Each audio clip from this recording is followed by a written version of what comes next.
Welcome to your academy, Munilal sir. My dear students, today I am going to teach class 10, book First Flight and chapter number 2, Nelson Mandela, Long Walk to Freedom. Dear students, I have already explained this chapter completely in Hindi. So you should watch all the videos so that you may understand the whole story very well. Today I am going to do some question answers.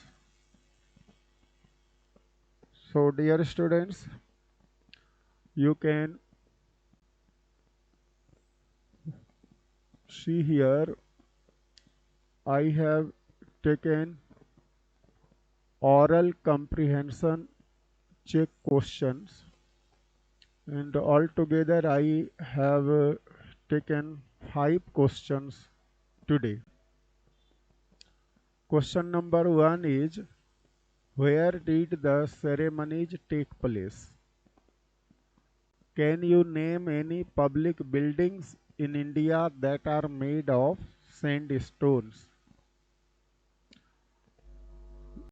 Dear students, मैं इसे हिंदी में आपको समझाता हूँ। आपने story पढ़ी है तो आपको पता ही है।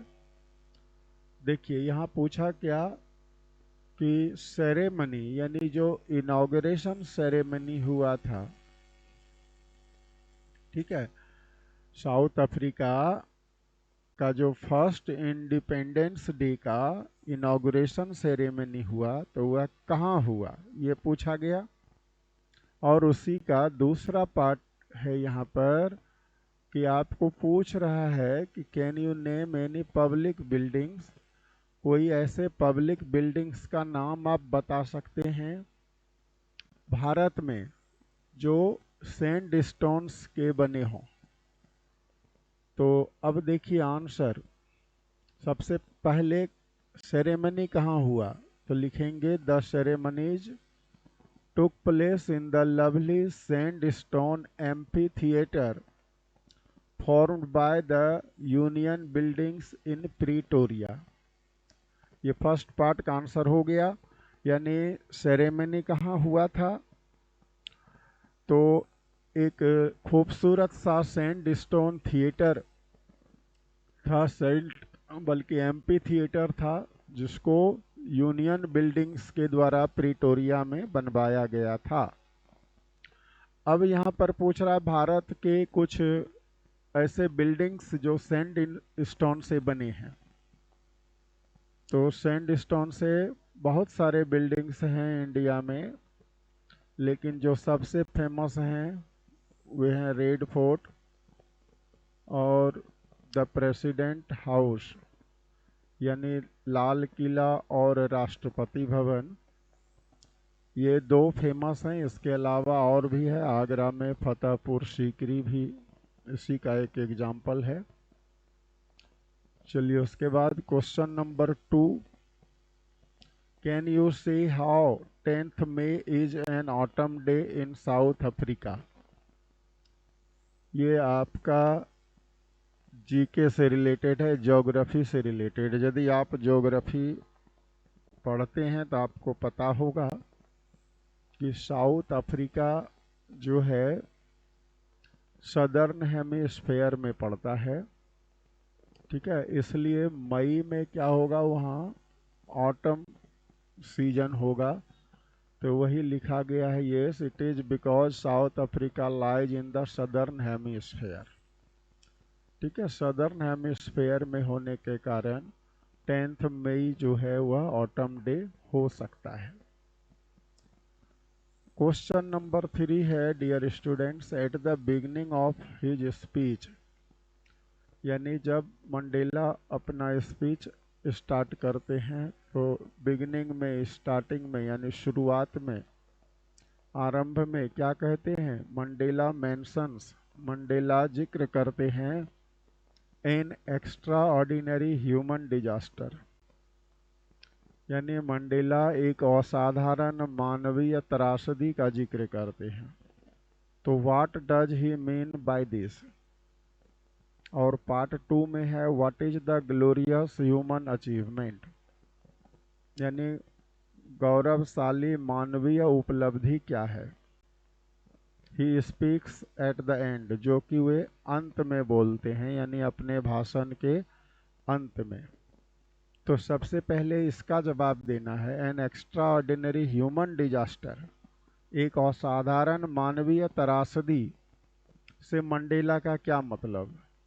तो यहाँ हमने लिखा है by an extraordinary human disaster Mandela means, यहाँ डियर स्टूडेंट्स कॉमा होना चाहिए था, थोड़ा सा आप लोग इसको सही कर लेना, फुल स्टॉप नहीं होगा, ठीक है ना, इस जगह फुल स्टॉप नहीं होगा, क्योंकि ये पीडीएफ फाइल है, यहाँ एडिट तो नहीं होगा, मैं आपको बता रहा हूँ। इस जगह आप कॉमा दे देना, ठीक है, ऐसे मैं यहाँ पेन से दे देता हूँ कॉमा, ठीक है। ये थोड़ा सा मिस्टेक हो गया है प्रिंटिंग में, कहाँ पर था, नंबर 2 में ना, यहाँ पर मंडेला मीन्स, इस जगह जो है डियर स्टूडेंट्स, ये जो फुल स्टॉप है ना, ये फुल स्टॉप ना हो करके यहाँ कॉमा कर देना, ठीक है। Mandela means the policy of apartheid that created the base of racial discrimination among the people of South Africa. तो यहाँ पर एक्स्ट्रा ऑर्डिनरी ह्यूमन डिजास्टर से मतलब क्या है मंडेला का, कि पॉलिसी ऑफ एपार्थीड, यानी रंग भेद की नीति, दैट क्रिएटेड द बेस, जिसने आधार तैयार किया किसका, racial discrimination among the people of South Africa, south Africa के लोगों के बीच में नस्लीय भेदभाव का आधार तैयार किया, ठीक है। इसी को मंडेला कह रहे हैं एक्स्ट्रा ह्यूमन डिजास्टर। इसमें और भी आंसर आप बड़ा कर सकते थे, ये जो रेशियल डिस्क्रिमिनेशन था इसके चलते क्या हुआ, so many people where killed by whites, or you can say that mostly black people were killed mercilessly, they were tortured, they were punished। तो इस तरह से इसको इसीलिए कहा गया है एक्स्ट्रा ऑर्डिनरी ह्यूमन डिजास्टर, ठीक है। उसके बाद डियर स्टूडेंट्स यहाँ दूसरे पार्ट का आंसर देंगे, according to Mandela the newly born political freedom is the glorious human achievement, ठीक है। दूसरे पार्ट में पूछा ना कि ग्लोरियस ह्यूमन अचीवमेंट क्या है, तो ग्लोरियस ह्यूमन अचीवमेंट यानी गौरवशाली मानवीय उपलब्धि किसे कहा मंडेला ने, तो नवजात freedom, newly born political freedom को उन्होंने ग्लोरियस ह्यूमन अचीवमेंट कहा है। क्वेश्चन नंबर 4 देख लेते हैं, what does Mandela thank the international leaders for. यहाँ पर पूछ रहे हैं आपको कि मंडेला इंटरनेशनल लीडर्स को किस बात के लिए धन्यवाद देते हैं। तो आंसर हो गया Mandela thanked the international leaders for having come to take position with the people of South Africa, which was a common victory for justice, for peace and for human dignity। यानी Mandela international leaders को इसीलिए बधाई देते हैं, धन्यवाद देते हैं कि उन्होंने क्या किया, भाग लिया उस समारोह में जो कि वहाँ की जनता की जीत है, एक कॉमन विक्ट्री है, और वह विक्ट्री, वह जीत किस लिए है? शांत, जस्टिस यानी न्याय के लिए, पीस यानी शांति के लिए, और ह्यूमन डिग्निटी यानी मानवीय गरिमा के लिए। तो डियर स्टूडेंट्स, ये रहा क्वेश्चन 4। अब 5 में आइए। What ideals does Nelson Mandela set for the future of South Africa?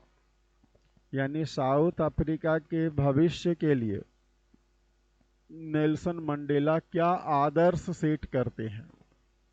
ठीक है, तो Nelson Mandela set the ideals of liberating people, यानी